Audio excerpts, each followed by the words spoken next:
Hello and welcome back to Podcast Extra with myself, Jess Percival, and the wonderful Tim Cameron Kitchen. How are you today, Tim? I'm very well, thanks, Jess. Very well. The sun has been shining.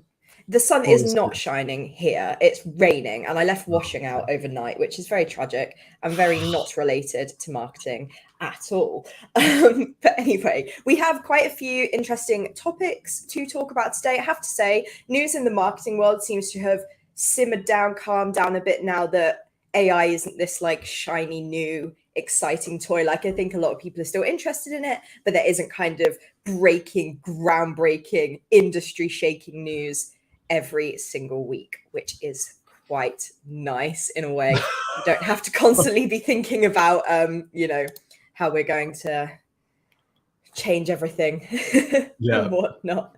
Are you feeling that, Tim? Have you noticed the difference? Yeah, definitely. We've gone past there was a point where there'd be 3 announcements per week, which were potentially industry shifting. And now I think we're probably down to maybe like 1 or 2. So yeah, it's inevitable, absolutely. But there is some really interesting stuff. I think now that the technology is out there, people are starting to play with it and implement it.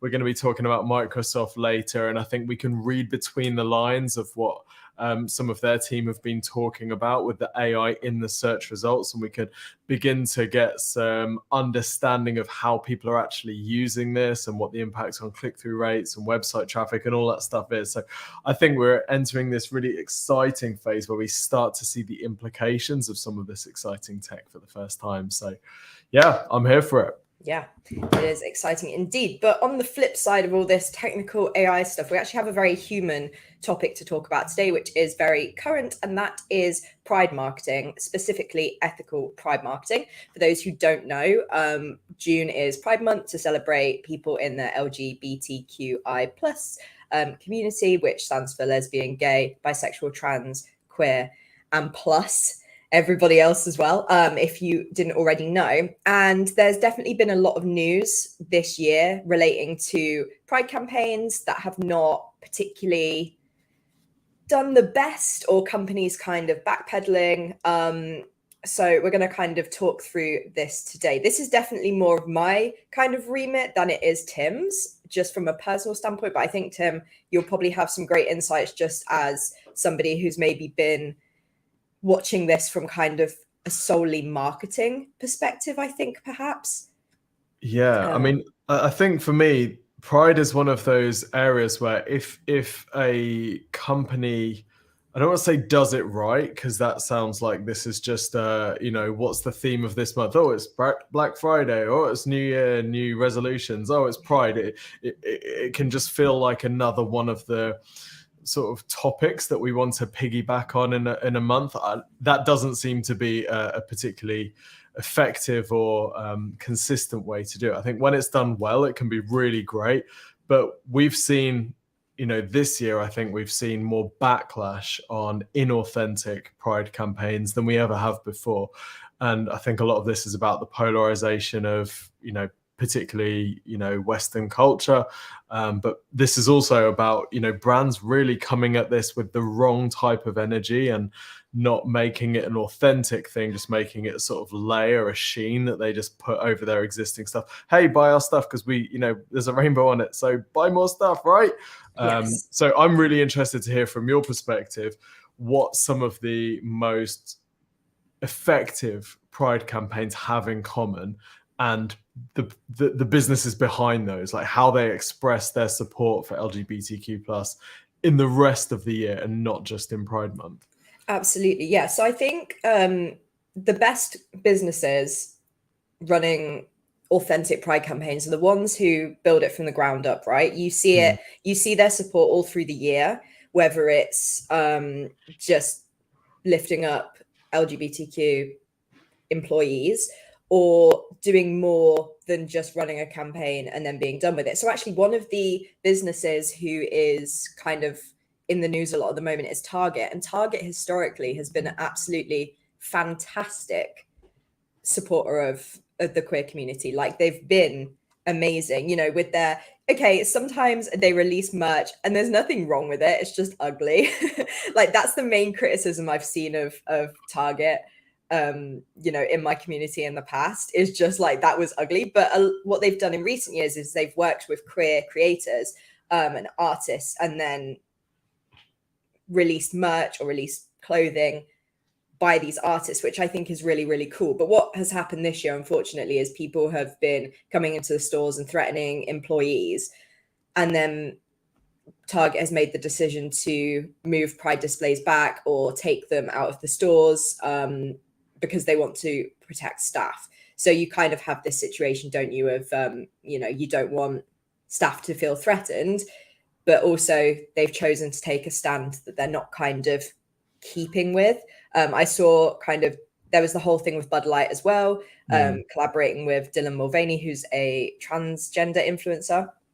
And it was kind of the statement that the head of the business put out was like, oh, we didn't want to divide people. We didn't want to be divisive. And it was kind of like, but you chose to back something that you know is a hot topic and you know is divisive. And now that it's affecting your bottom line, you're quite happy to kind of step back. And what's interesting as well is that, they're saying, lots of media outlets are saying, oh my God, they've lost so much, Bud Light's lost so much money out of this because their core audience hated this campaign. But I think actually their other audience, who's queer, also hated their reaction. So they've kind of lost both those audiences, right? So I don't think it's just the more kind of conservative audience that they've lost. I think it's also they've lost this trust from the queer community. So I think it's very interesting to see when, I know you said to share some of the more positive ones, which I will definitely get onto in a moment, but I think it's very important to kind of highlight where these brands have gone wrong. And it's often not even the products. Like in the past, it has been the products, I think, but now they are making informed decisions and talking to the right people. But then when they get a bad reaction, they're not handling it in the best way that they can. If you're going to protest a divisive cause, then you've kind of got to expect a bit of backlash. It shouldn't be about profit. And unfortunately, I think that Bud Light just doubled down so much in the wrong direction that they've alienated everyone.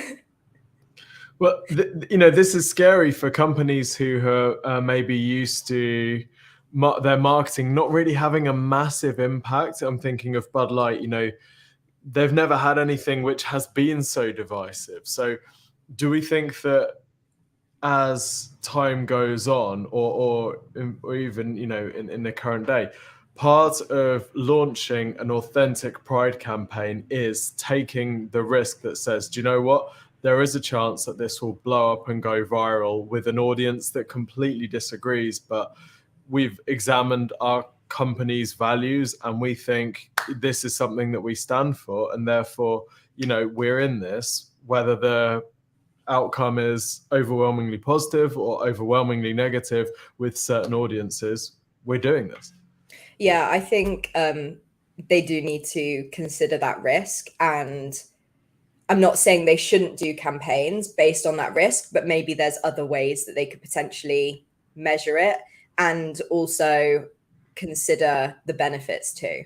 If it's definitely built into the business, if you have a lot of queer people working for you and it's something that you talk about internally, but then you won't run a Pride campaign because you're worried about the backlash, it's a little bit, it's not great. And like people in the LGBTQ community, we remember the brands that stick out. Like you remember the safe brands, like Absolute Vodka.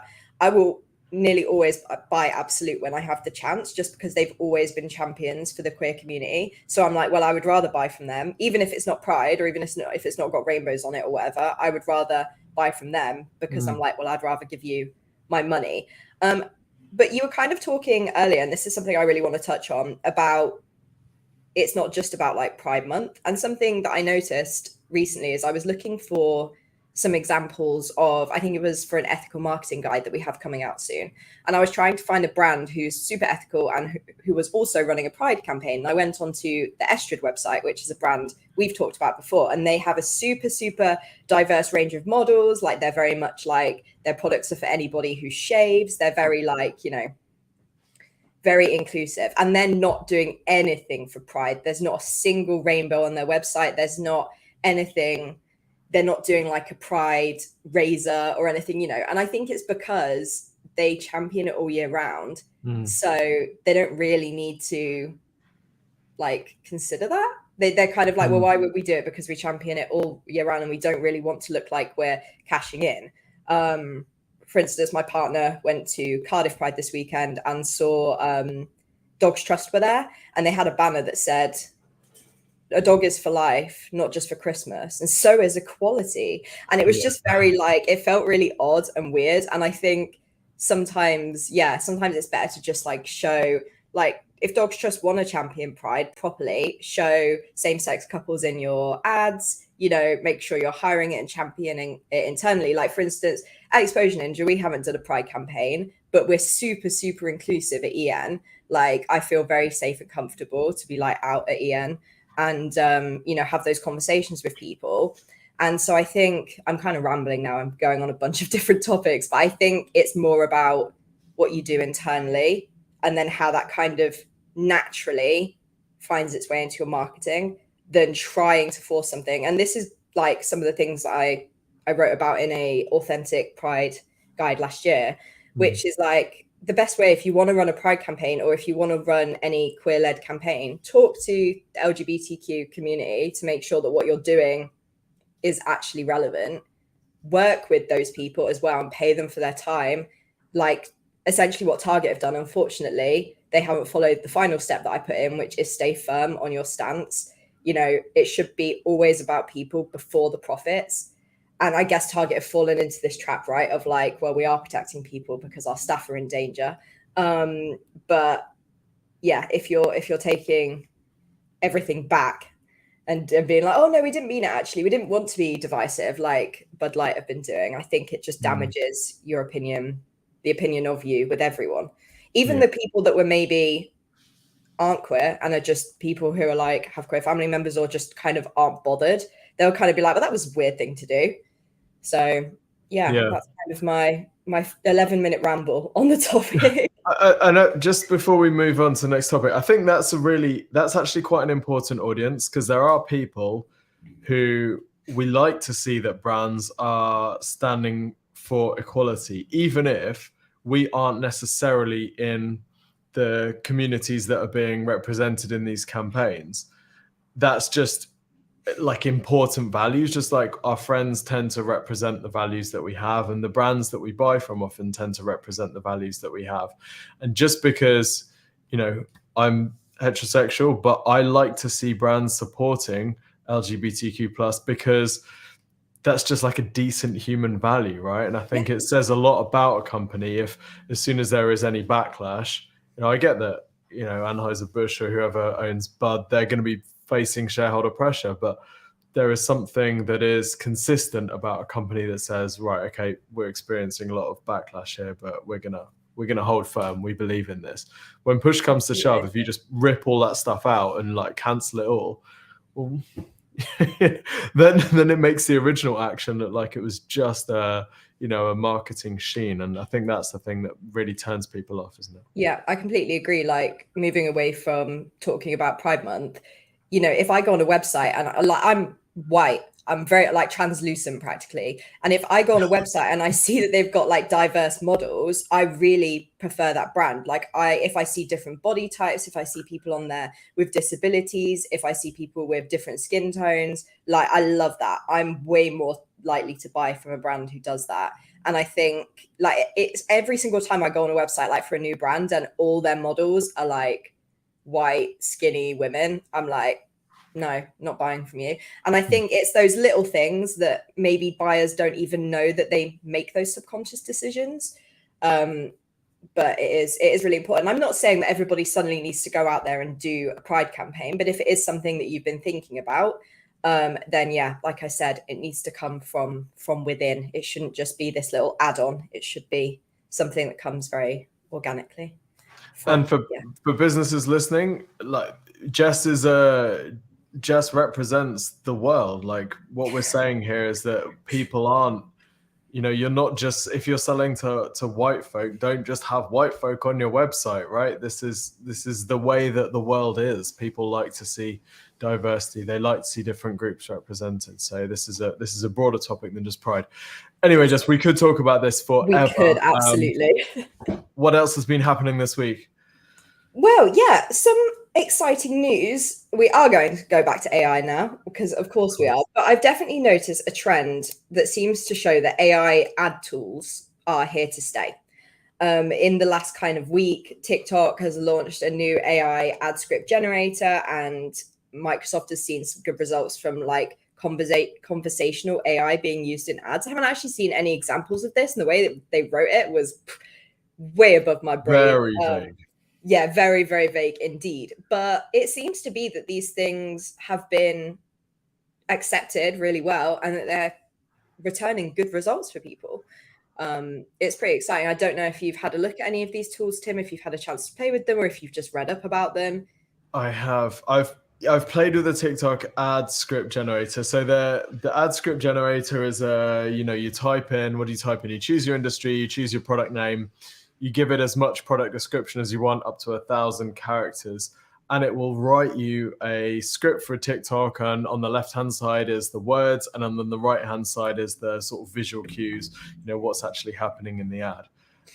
So they're very excited to announce this. And of course, the implications for marketers is potentially that your TikTok ads are written for you. And for a lot of businesses that maybe haven't experimented with TikTok, I think their hope probably is that this lowers the barrier to entry a bit, because TikTok is such a creative-led ad platform. You can't win on TikTok with bad creative. On Google search ads, you're going to get some people clicking on your ad if you just include the target keywords and you just write a very generic bit of ad copy. Whereas on TikTok, you're getting scrolled. Unless you have really good ad creative, you are getting scrolled. So I think this is potentially something that's designed for maybe those who are new to advertising on TikTok to sort of ease them in a bit with an intro. Yeah.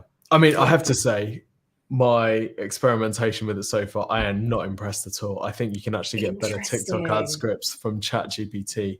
Wow. Okay. I don't know what they've trained it on. I would have hoped that they'd have trained it on, really top performing ad creative. But one of the things that's missing for me about this is all of the ads it produces feel very generic. Mm-hmm. We're missing some of the things that we know are really important for TikTok creative to win, either paid or organic, such as like a visual hook at the start. There's nothing of that. There's no sort of interest whatsoever. I'm just getting very generic. I tested it with a whole bunch of fictional products, and if you're selling like moisturizer, then it's like, hey, you should get some moisturizer, and then it just sort of reads the benefits, the USPs that you've plugged into it. It's really not like, I can see this producing what we've said about a lot of AI stuff previously, is I can see this producing dead middle of the bell curve, bang average ad, which if your alternative is producing something dreadful, well, this is going to get you to a 5 out of 10. So happy days. If you're used to producing 8 out of 10, or you need 8 out of 10 plus in order for the metrics, for the numbers to work on TikTok advertising, I can't see any serious advertisers using this at all, if I'm honest. Because you give the assignment to a half decent TikTok creator, they're going to come up with something a league above this. Yeah, that's exactly what I was going to say. And also, it's important to note that if the AI can produce a 5 out of 10, eventually that 5 out of 10 is going to become the 1 out of 10. It's going to be the standard, because everybody can do it. And so you're going to have to find other ways to do things. If you are looking at advertising on TikTok, or pretty much, I would say, any social media platform, it's all about creating things that look like they were created by anyone, because else you do get that instant scroll away, right? Like, for instance, I recently went through the entire sales funnel on TikTok, but in a very interesting way. So I was getting a lot of influencer ads for this bodysuit, kind of like the Kim Kardashian Skims bodysuit, but it was like 12 quid on TikTok shop, as these things tend to be. And I was getting like video after video, and I mean one after the other, of just girls trying on this bodysuit, being impressed with it, with hashtag ad in their description. But the results they were getting were amazing. And I was just like, whatever. I'm not really fussed about it. I don't know why the algorithm had decided to show me a million, until a couple of days ago, I was like, really want a bodysuit. And this was like, I'd seen these videos like 2 or 3 months ago. I remembered the brand name. Actually, I went on TikTok and typed in the search TikTok bodysuit, TikTok viral bodysuit, came up immediately, and I bought it. So it's like, they've obviously spent a lot of money to advertise this with influencers, but because those videos were so organic, I wasn't seeing that tiny little hashtag ad. And I think with the, us starting to get to grips with things like Google Perspectives, which is going to be very user generated content, that's what I'm expecting to see on there. So yeah, the AI is basically throwing out a bunch of very generic ads rather than organic, looks like the other content scripts. That's quite worrying to me. Even though, the tool has apparently received praise for its understanding of the importance of creativity and advertising, it seems like actually in personal use, as Tim was saying, it seems like it's a bit naff. Really? Yes, that's the concern, is that, this is totally average.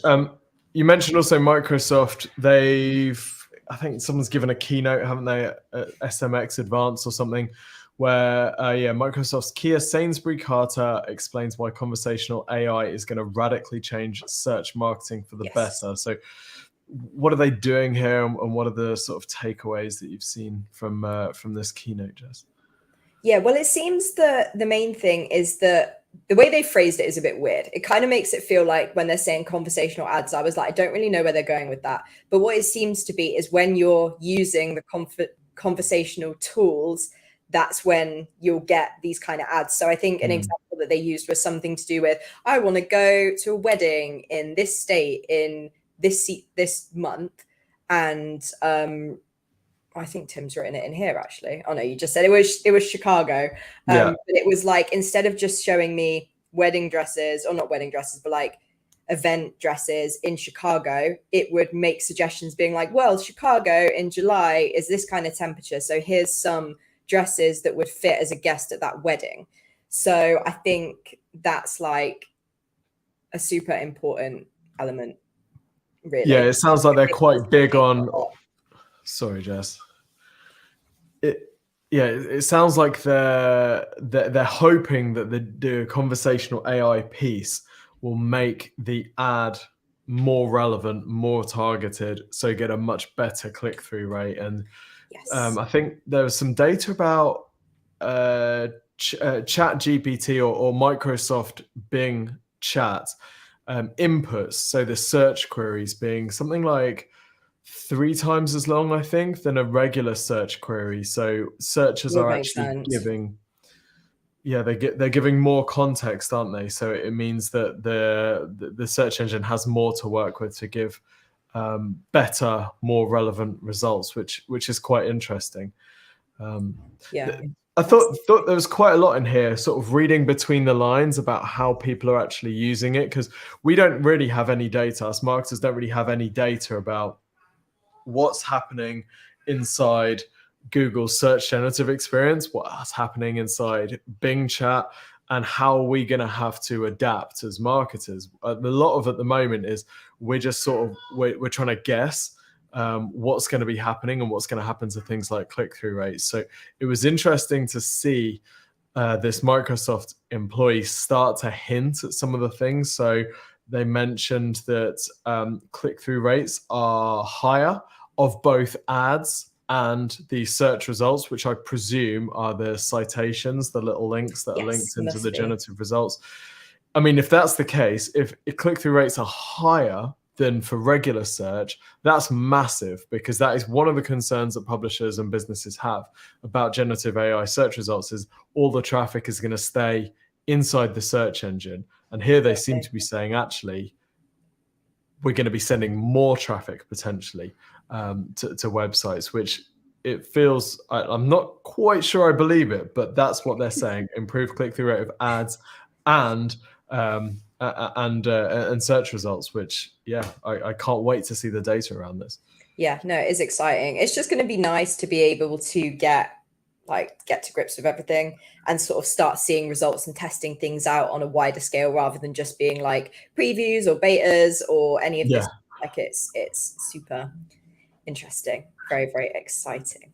One other thing, sorry, just before we move on the click-through rate thing, they also mentioned reference links.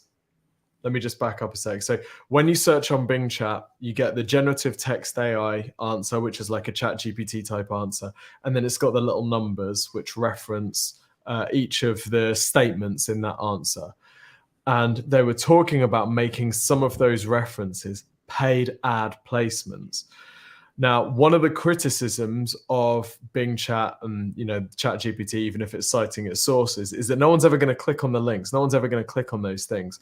If they're talking about making those ads PPC, that means people are definitely clicking on them. Otherwise, that ad revenue source is non-existent. Yeah. So I think that's another little reading between the lines from the announcement here, that actually those citations, those reference websites, they are about to become the new battleground in AI-enabled search. Of course, Bing Chat and Google's version, they work slightly differently with how they reference and how the links come through. So it could be a completely different game on Google. But so far, this is, I think, is really encouraging for marketers. Absolutely. Yes. We've got a few minutes left. We've got a couple of topics, Tim, and I can see you've got your cursor next to one of them. So I don't know if that's the one you wanted to prioritize or if you wanted to talk about both. Yeah, let's talk about this one. So cool. There was a thing on Twitter today, this week, sorry, that seemed to come out of nowhere. So Google's search liaison, Danny Sullivan, all of a sudden just tweeted, it seemed to be out of nowhere: if you create content, a reminder, create your content for people, not robots, for success with Google search. That's long been our advice. For a refresher, see our guidance about creating helpful, reliable, people-first content. And then they've linked to the guideline on Google. So this is an official Google Search Liaison, is how Google talks to marketers, how it talks to SEOs, basically. So there was lots of questioning in the SEO industry of like, wait, what? Why are they posting this? This is like standard Google advice. And it does seem to be a little weird. They've kind of followed up and clarified. There was a recent article, I can't remember, on the site, suggesting that people have to write for robots rather than people to be successful on Google. So they've tried to sort of counter. But the thing I thought about this is, all right, it's all very well saying create content for people, not robots. But as a lot of SEOs have said in the follow-ups to this tweet, that advice is total garbage. You have to create for both, right? We are basically, as SEOs, we are trying to manipulate Google into showing our results to visitors. And the way to do that still is to optimize for search engines without too much compromising on the user experience. That is basically the order that we are working in. And any decent SEO works in that order. Write for search engines first, and then figure out how to make that as good as possible for humans. And it just got me wondering, is that ever not going to be the case? I'm not sure.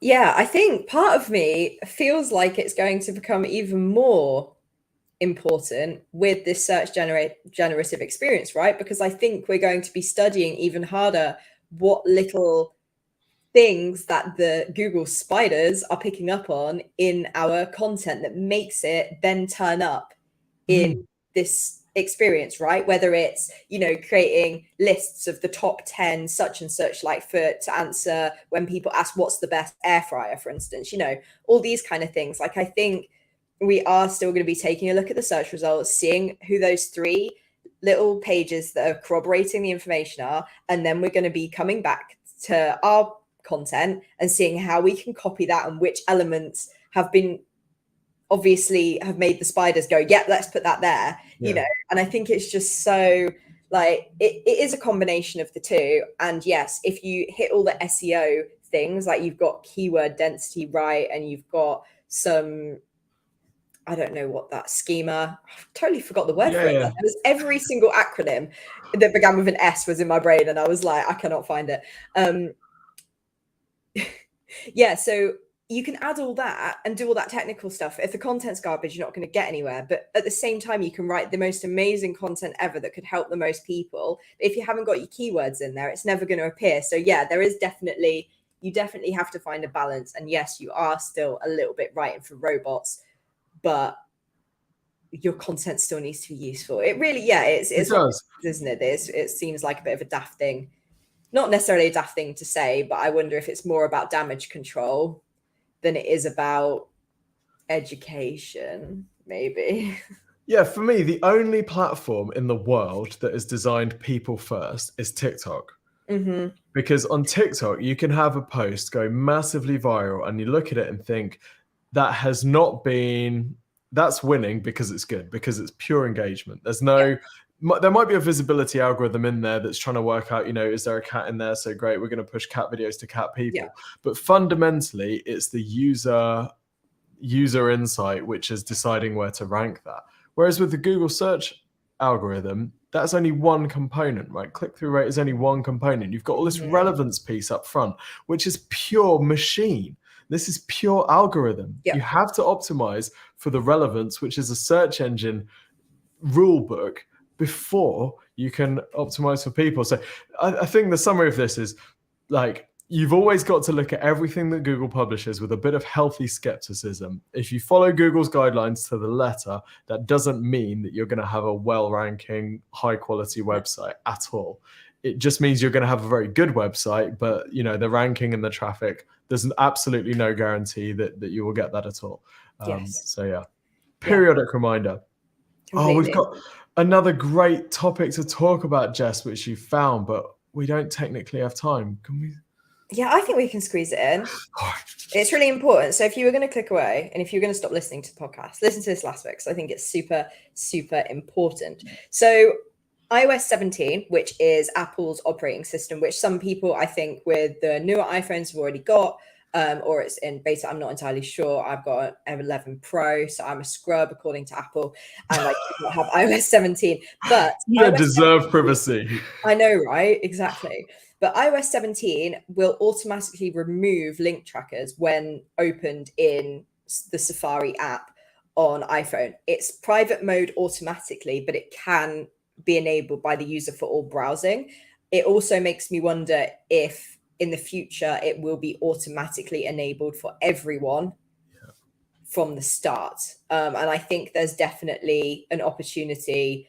Well, I think that it's definitely putting the pressure on to start thinking about preparing for a cookieless future. Like, I know Google keeps saying they're getting rid of cookies and et cetera, and then kind of just keep forgetting about it, don't they? And back and changing it and whatever.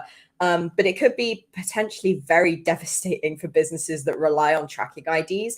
And I mean, as soon as I saw this, I was like, am I on iOS 17? And I went to my settings to turn it off, and I didn't have that option. But I think a lot of people will be like, oh, you can do that. Cool. I'm going to switch that off as well. So yeah, it's very, very interesting. Tim, what are your thoughts? So my immediate reaction with anything like this is to go and have a look and see on Reddit what the general masses are saying about this. And the general masses seem to think that there's a big contingent of people, probably skew slightly more towards this on Reddit, but that all advertising is evil, and any tool that enables advertisers to make money is also therefore evil, and that this is a great thing. Advertisers shouldn't have the ability to track us anywhere. We should live in sort of privacy bubbles. There are, of course, some people that have a bit more of a, say, commercial awareness who would say, all right, the reason that Apple is allowed to do this is because Apple has their profitability is in the device. They charge a lot for the devices. Devices like M11 probably wouldn't exist. The operating system certainly wouldn't exist were it not for advertisers being able to monetize the users using this platform and using things like link trackers to work out what ads are working so that they can pump more money into Google so that Google can afford to build out Android. So I think there's a question here about, of course, Apple has often taken the benevolent dictator stance, where it's happy to remove privacy or to enhance privacy if it can somehow take that data for itself. So iOS 14, for example, absolute carnage for Facebook. Apple's very happy to do that because more money flowing into Apple ads. This feels like another one of those where the link tracking is going to be removed. But conveniently, Apple has a way to get around this with a new solution called private click measurement. So if you're using Apple's ad things, then you can still get around it. So there's a bit of sort of skepticism there. But this is potentially devastating for all types of businesses. There are suggestions of workarounds. You could use like customized URLs or stuff like this. But a lot of affiliate marketers saying, well, okay, those tracking IDs, that is my business model. Yeah. I can't produce content. I can't pump the internet full of massive amounts of really good quality review content, for example, if I'm not getting those referral clicks and that referral revenue. That is my business model.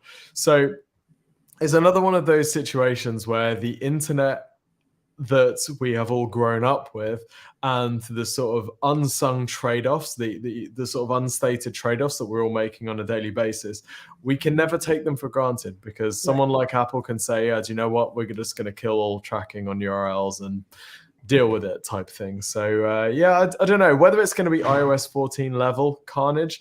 I'm not sure. I'm expecting that someone will make a workaround. It looks like Google are already playing with some workarounds and some suggestions, but it's another bold move for sure. Indeed, yeah. It'd be interesting to see how things progress and whether we're going to end up, it's almost like how, you know, you used to be able to watch everything on TV and now you have to have a subscription to all these different places. You have to have Netflix for one, Apple for another. You know, will it be the same with Google? They're going to be like, well, we have our private click measurement. Apple's like, we have our private click measurement. If you subscribe to our services, then, you know, so yeah, it's very interesting. I don't think that's a bad analogy at all, Jess. This is the ring fencing and the digging of deeper moats, isn't it, between all of these ad networks? I think that's a decent analogy. And of course, there's an argument to say that, you know, in the olden days of cable, when you had access to all of the channels, but you had to pay a high monthly fee, and then Netflix comes along and all of a sudden it's a low monthly fee. Well, now people are looking at, you know, I've got Netflix, I've got Hulu, I've got Disney Plus, I've got Amazon Prime. I'm ending up spending way more. And, you know, half of these companies aren't even profitable, and the whole ecosystem has just sort of collapsed in on itself. So I don't know, maybe there's some carnage down the road here too. Who knows? Perhaps so. We'll see. We'll see when the bubble bursts potentially in a few years. But yes, that is all we've got time for today. We've gone over a little bit just as a little treat for you. I care about you very much. So I hope you've enjoyed today's podcast. If you are watching it live on YouTube, please hit like and subscribe. And if you are listening on a podcast platform of your choice, please hit the follow button on there as well. So we put out new podcasts at least once a week. More often than not, we're putting out 2 podcasts a week, whether it's one like this or just Tim sharing his wealth of knowledge out there as well. Also, if you haven't already, head to exposureninja.com/view to get your free website and marketing review. Anything else to add, Tim? Go forth. Go forth and market. And track those clicks while you can. Yes, yeah, make the most of it while it's here. And we will see you next week. And goodbye, everyone. See you.